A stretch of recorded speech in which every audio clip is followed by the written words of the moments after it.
Assalamualaikum warahmatullahi wabarakatuh. Kita berjumpa kembali, dan semoga kita senantiasa sehat walafiat agar tetap bisa berkarya di lahan. Dan puji syukur pada Tuhan Yang Maha Kuasa, karena pada detik ini kita masih diberi nafas panjang serta diberi waktu luang, sehingga kita bisa belajar dan berdiskusi di channel ini.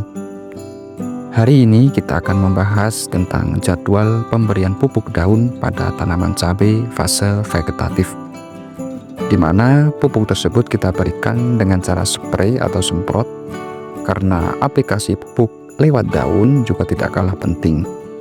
Selain menghemat pupuk, aplikasi pupuk via spray juga lebih cepat terserap oleh tanaman.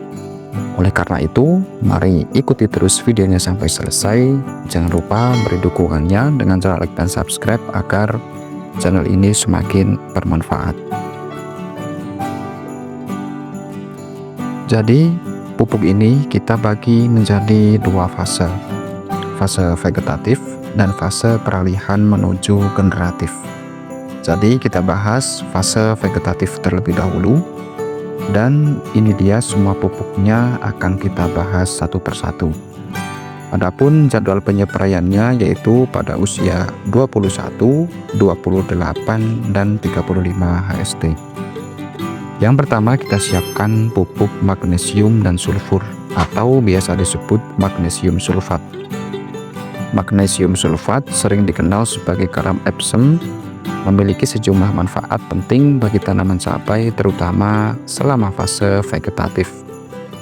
Magnesium adalah komponen inti dari molekul klorofil, karena tanpa magnesium tanaman tidak dapat melakukan fotosintesis dengan efektif, yang berarti mereka tidak dapat menghasilkan energi yang dibutuhkan oleh pertumbuhan. Magnesium berperan sebagai kofaktor dalam banyak enzim enzimatik yang terjadi di dalam tanaman. Enzim-enzim ini penting untuk berbagai proses biokimia, termasuk sintesis protein, respirasi seluler, dan pembentukan ATP atau molekul energi. Adapun sulfat yang ada dalam magnesium sulfat membantu dalam sintesis asam amino seperti metionin dan cysteine, yang penting untuk pembentukan protein dan dinding sel tanaman. Magnesium membantu dalam penyerapan dan pengangkutan nutrisi lain seperti fosfor, yang sangat penting untuk pembentukan akar dan batang yang kuat. Magnesium membantu tanaman untuk lebih tahan terhadap stres lingkungan seperti kekeringan ataupun suhu ekstrim.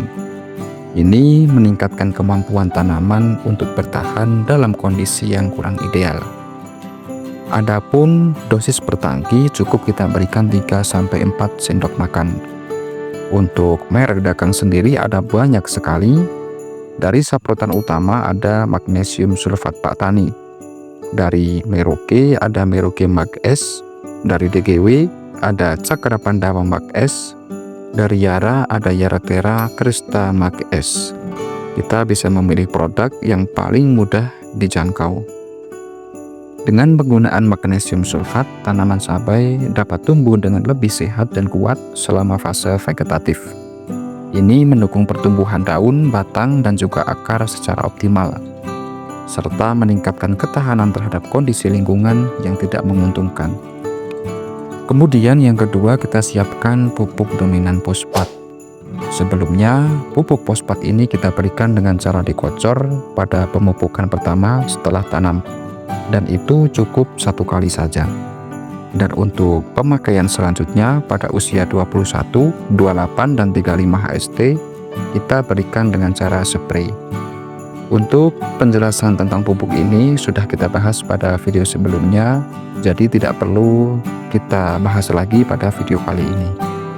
Dan untuk dosisnya kita berikan 3-4 sendok makan. Dan untuk merek dagang sendiri kembali saya tekankan jangan terpacu dari produk yang saya bawa. Kita bisa memilih yang mudah dijangkau. Dari saprotan utama ada Ultrada Pak Tani, dari Merauke ada Merauke MAP, dan dari DGW ada HX-DAP. Dan untuk pupuk mikronya kita bisa memberikan seminggu sekali atau 2 minggu sekali. dari fase vegetatif sampai panen tergantung keadaan di lahan. Karena pupuk mikro adalah unsur hara yang dibutuhkan tanaman dalam jumlah sangat kecil, tetapi memiliki peran penting dalam pertumbuhan dan perkembangan tanaman. Meskipun diperlukan dalam jumlah kecil, akan tetapi sangat krusial untuk memastikan bahwa tanaman dapat tumbuh dengan optimal dan sehat. Ketidakseimbangan atau kekurangan pupuk mikro dapat menyebabkan berbagai masalah pertumbuhan dan perkembangan tanaman. Oleh karena itu, pupuk yang mengandung trace element atau mikro membantu menjamin ketersediaan nutrisi mikro yang esensial bagi tanaman. Untuk merek dagang dari MMT yang saya bawa yaitu Vitaron, dan dari Merauke Tetap Jaya ada Merauke Vitoflex.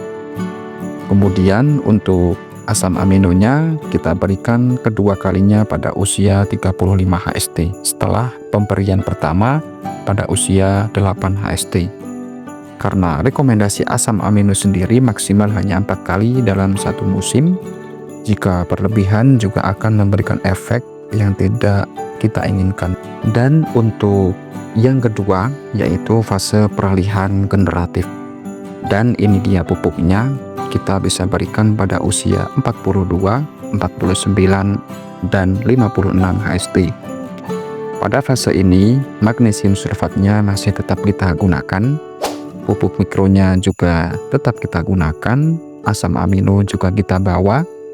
Untuk pupuk nitrogen fosfatnya kita ganti dengan MKP atau monokalium fosfat, di mana kandungannya yaitu fosfat 52% dan kalium 34%.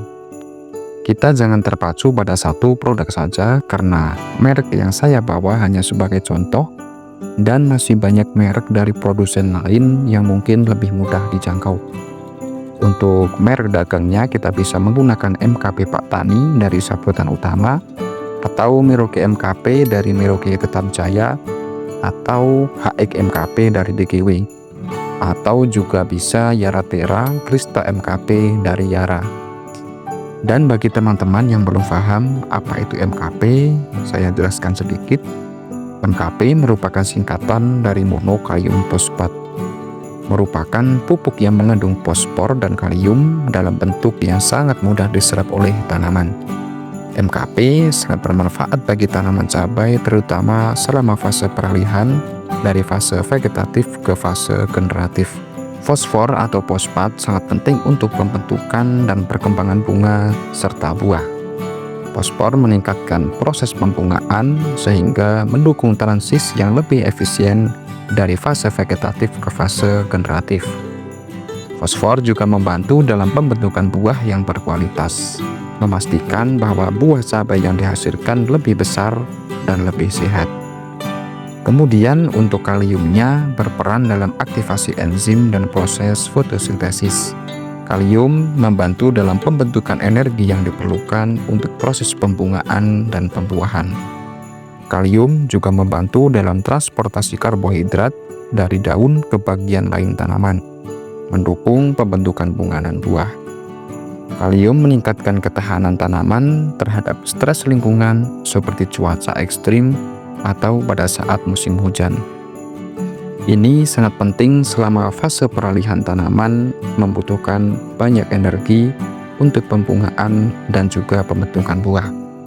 Dengan kalium yang cukup, tanaman cabai lebih tahan terhadap serangan penyakit dan hama, menjaga kesehatan keseluruhan tanaman. Dengan menggunakan MKP, tanaman cabai dapat mendapatkan dukungan nutrisi yang optimal untuk beralih dari fase vegetatif ke fase generatif dengan lancar. Ini membantu memastikan pembentukan bunga dan buah yang lebih baik, serta meningkatkan kualitas dan kuantitas hasil panen. Dan untuk dosis masih sama, yaitu 3-4 sendok makan per tangki. Dan untuk asam aminonya kita berikan pada usia 56 HST dan merupakan aplikasi ketiga kalinya. Ya, mungkin sampai di sini diskusi kita hari ini. Tetap meminimalisir modal tanpa mengurangi kemaksimalan hasil. Jadikan video ini hanya sebagai referensi saja, karena kondisi setiap lahan pasti berbeda-beda. dan pengalaman adalah fakta yang tak terbantahkan. Kita berjumpa dan belajar lagi pada video berikutnya. Apabila ada pertanyaan yang mungkin teman-teman kurang paham, kita bisa diskusi di kolom komentar. Terus belajar, tetap semangat, tetap berusaha, dan senantiasa langitkan doa.